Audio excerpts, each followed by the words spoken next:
Hello everyone, I'm Martin Barrett, a faculty member in the Department of Kinesiology and Recreation, and in this presentation I'd like to talk with you all about an area of sport that I find absolutely fascinating and which much of my PhD dissertation was based on, which is why and how sport organisations, and more specifically intercollegiate athletic departments, embed principles of sustainability within their core business operations. I want to offer some thoughts on two questions. First is, why should sport organisations care about the environment? Second, and once we've established why sport organisations should act, I want to look at how sport organisations have embraced environmental sustainability. And as mentioned on the opening slide, I'm going to be focusing much of this discussion on sport at the intercollegiate athletics level. I'm doing this for two reasons. One, this is where much of my research has been conducted, and two, you're all listening to this as a member of a college campus with its own in-house sport organisation, i.e. the athletic department. So why should sport organisations care about the environment? And you might be thinking the primary purpose of a sport organisation, especially at the professional level, is to win games and championships. You might also think that if sport organisations are successful on the field, then they'll also be profitable, which is another key measure for organisational success within sport. So where does caring for the environment fit into this agenda? Do sport organisations even have a significant impact on the environment? And I remember reading an article a few years back that suggested the Dallas Cowboys AT&T Stadium used the same amount of energy on game day than the entire country of Liberia. And while there's some question marks over the credibility and accuracy of that statement, the environmental impact of sport events, and in particular megasport events like the Olympics, are substantial. The impacts include the heaps of trash and food waste, energy consumption to power the stadium, or water consumption for toilets and to irrigate the fields and nearby areas. In a study by professors at Cardiff University in Wales, they assessed the environmental footprint of sports events and concluded that the average sports event attendee generates a footprint 7 times greater than someone just going about normal everyday activity. So there is a clear environmental basis for sport organisations to take their environmental responsibilities seriously.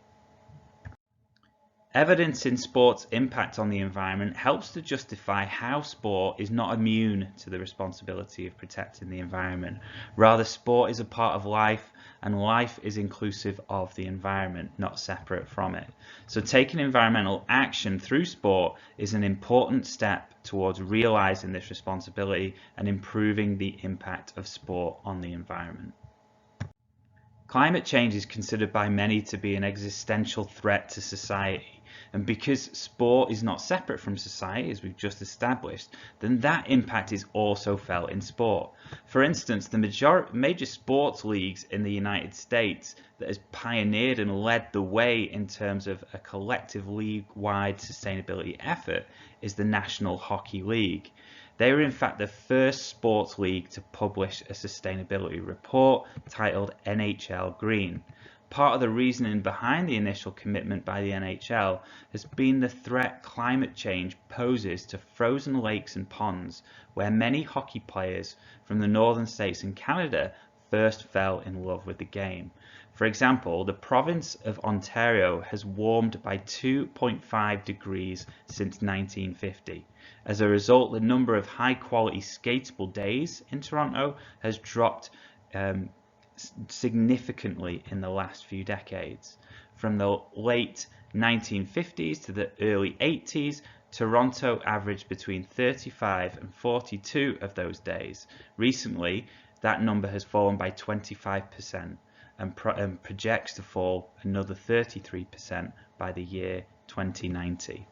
This data makes clear the threat that climate change in particular has on grassroots sport participation, which, while it's a far cry from the professional ranks, it is, like was mentioned before, where most elite level players get their start. There's also a clear economic benefit for sport organisations taking their environmental responsibility seriously. For example, the Mariners have made their stadium lights more technologically advanced by replacing 570 metal halide lights around Sofico Field with 578 LED fixtures in January of 2015.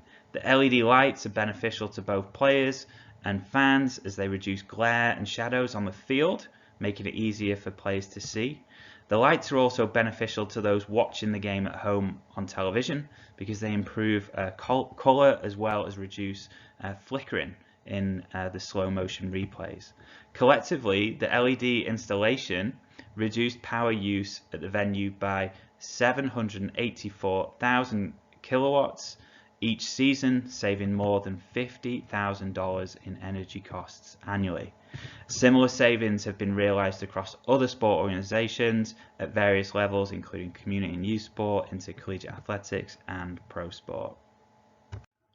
But perhaps the biggest pressure sport organisations feel when weighing up their environmental commitment is the high-profile nature of sport and how that brings with it a platform for change that few other institutions have. And it was Nelson Mandela at the World Sports Awards in 2000 that said, "Sport has the power to change the world. It has the power to inspire. It has the power to unite people in a way that little else does. It speaks to youth in a language they understand." In this same breath, sport has the power to change the environment. And in response to this opportunity to have a positive impact on environmental matters, as well as the other determinants mentioned in the previous slides, a sport-specific environmental sustainability movement, known anecdotally as greening the playing fields, is now rippling through all facets of the sport industry. These environmental efforts embody a twofold responsibility. So addressing the impact of team operations and then also changing the sustainable behaviours of fans. This next section provides specific examples of how sport organisations, and in particular intercollegiate athletic programmes, have activated their environmental responsibility through the implementation of sustainability initiatives. It's important to understand that sport organisations don't and haven't actioned their environmental responsibility at the same time nor in the same way. To this end, McCullough and colleagues claim sport organisations move through waves of increasingly sophisticated and purposeful environmental efforts. The authors consider the interplay between the environment and sport and conceptualise the sustainability journey of sport organisations as representative of three waves or states where progress and regress is possible. In the first wave, the authors claim sport personnel begin to take action through often reactionary activities with little or no overall connectivity to broader strategic planning processes. The second wave is characteristic of significant growth as developments in knowledge in known areas and awareness in new and different areas facilitate the implementation and measurement of more advanced activities. Finally, in Wave 3, strategic planning for environmental issues becomes more integrated with broader strategic planning. We'll now take a look at the waves of green sport within intercollegiate athletics. Trendafilova and colleagues traced the roots of sustainability in intercollegiate athletics back to 1993 and the launch of the University of Tennessee's Good Sports Always Recycle program. By 2009, 2/3 of athletic departments were placing a moderate or extensive emphasis on event and office recycling. Unsurprisingly, therefore, recycling is often the first step taken on environmental change pathways by athletic departments and represents the lowest hanging green fruit. Early recycling efforts also included proactive efforts to change the sustainable behaviours of fans. For example, a key element of the University of Florida's Tailgater Green Team recycling program was the interface with fans from students and staff volunteers. So as a result, by 2009, almost half of athletic departments had involved students in similar green program initiatives at moderate or high levels, and a similar proportion had also implemented proactive recycling collections at events. In terms of reducing energy use, most early efforts took a distinct focus on efficient lighting. In 2009, moderate or extensive use of compact fluorescents, occupancy sensors, LEDs, and daylight sensors were prevalent across intercollegiate athletics. Beyond lighting schemes, athletic departments also became active in energy conservation. And as a good example, the University of Colorado Boulder between 2002 and 2007 implemented an energy conservation program to cut energy consumption by 30% per square foot. Universities also began promoting their sustainable endeavours more broadly with fans. In one of the first events of its kind, a men's basketball game at the University of Kansas was used to highlight the environmental initiatives of the university in an effort to raise awareness about environmental issues. This event sparked the emergence of green games, which offer athletic departments the opportunity to educate related stakeholders, especially students, about environmental issues and efforts to address them in a unique manner.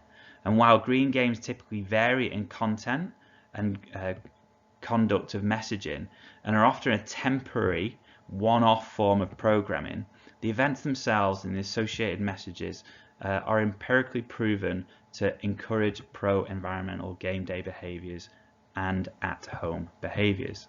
This proves that the loyalty and affiliation that sport fans feel toward their team can be leveraged to promote pro-environmental behaviours.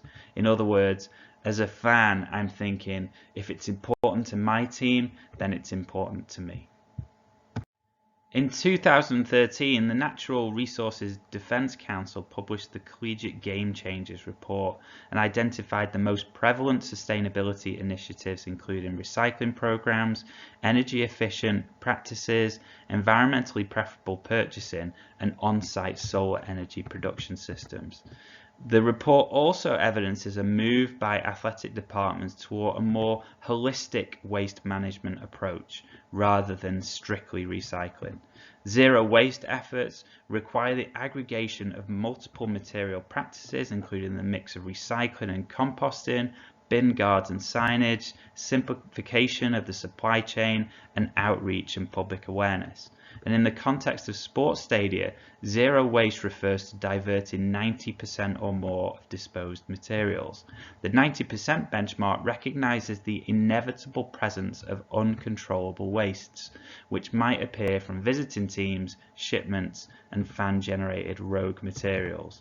The EPA Game Day Challenge embraces this more holistic waste management approach by pitting schools against each other in an attempt to see who can divert the most trash from the landfill at football games. And in 2012, the Game Day Recycling Challenge winner was Ohio State University, with a top single game diversion rate of 98.2%. The Collegiate Game Changers report also highlights efforts made by athletic departments to conserve water.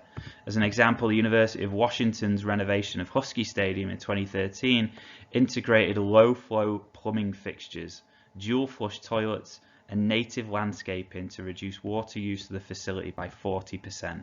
The stadium also received Salmon Safe certification through the Pacific Rivers Council in recognition of how the renovation project used 2 large retention ponds to filter all wastewater before entering Lake Washington. In addition, green buildings also emerged during this period as a prominent area of interest for athletic departments. Perhaps the most salient example of green building standards is that of the United States Green Building Council's Leadership in Energy and Environmental Design, so the LEED program. The preceding groundswell of green athletic facilities began in 2009 when the University of Minnesota's TCF Bank Stadium became the first intercollegiate athletics football facility to achieve LEED certification. Then in 2011, the University of North Texas's stadium became the first football facility to earn LEED Platinum certification, the highest level of certification. More recently, in 2017, the University of Colorado Boulder achieved LEED Platinum for 3 athletic facilities, and in 2018, the Los Angeles chapter of the US Green Building Council made an award to UCLA in recognition of their Wasserman Football Center and the Mo Austin Basketball Center, both achieving LEED Platinum certification. Student athletes are also part of the intercollegiate athletics sustainability journey, and the Collegiate Game Changer report discloses a select number of student athlete sustainability efforts, including a green athletics team certification at Yale and a student athlete eco-reps project at the University of Pennsylvania. More recently, in 2016, 100 student athletes, including the entire football team from the University of North Carolina at Chapel Hill, assisted in a community service activity with the local Habitat for Humanity project. Again, in 2018, and in honor of Arbor Day, the University of Louisville's women's soccer team assisted in the planting and donation of trees near Lynn Stadium. In some research I conducted on different types of sustainable business practices that pro sport teams engage in, I separated corporate environmentalism into 11 categories, 6 of which are operational business practices and 5 are campaign-based programs. So for the facility manager, it's the operational business practices that are most relevant, and the campaign-based programs like hosting green games and having players volunteer in tree planting activities are more a function of an organization's marketing and community relations teams. But like you can see in the bottom right table, there are different types of sustainable business practices across each of the LEED category areas. So water efficiency is a LEED priority, and often you'll see how sports stadiums have kind of low flow faucets as well as high efficiency irrigation technologies for the actual playing field. So 2 different types of water efficiency initiatives. Similarly, materials and resources is a LEED priority, and a number of stadiums have recycling and composting, will use locally sourced food within their concessions, as well as purchasing recycled content supplies. But it's important to know that the strides made in sport haven't been free of challenge, and sport organisations have had to overcome a number of barriers to fully embed principles of sustainability. For example, for many sport managers, addressing sustainability issues is neither part of their job description nor area of personal expertise, which means attempts to address organisationally related environmental strategies have the potential to fall short of goals and/or expectations. Accordingly, athletics department personnel might be aware or want to prioritize environmental efforts, but actual implementation is inconsistent due to a lack of knowledge about what to actually do to become more environmentally sustainable. Another barrier, despite the clear return on investment that sustainable business practice offer, is cost. Budget pressures make justifying upfront sustainability investments problematic, which in turn plays into an overly cautious approach to sustainability by athletic department personnel.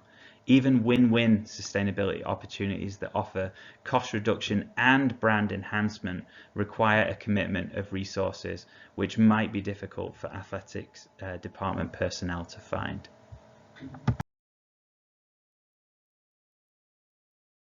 And one of the main ways that athletic departments have overcome these barriers is through the establishment of green teams. Green teams consist of relevant internal and external stakeholders that can help advance an organization's sustainability initiatives. These committees are voluntary and formal collaborative arrangements between members with varied backgrounds, including campus sustainability officers, the athletic department and representatives, recreation, intramurals, transportation, waste management, sponsorship companies, campus facilities, concessionaires, and environmental NGOs. It has been said that athletics represents the front porch of the university. And what that is meant is that there are a whole host of campus stakeholders who now want to engage with athletics to make it a green front porch. So we've arrived at the end of this presentation, and I want to leave you with 3 questions. So based on what you've heard and what you know, to what extent should sport organisations integrate sustainable business practice into their core business operations?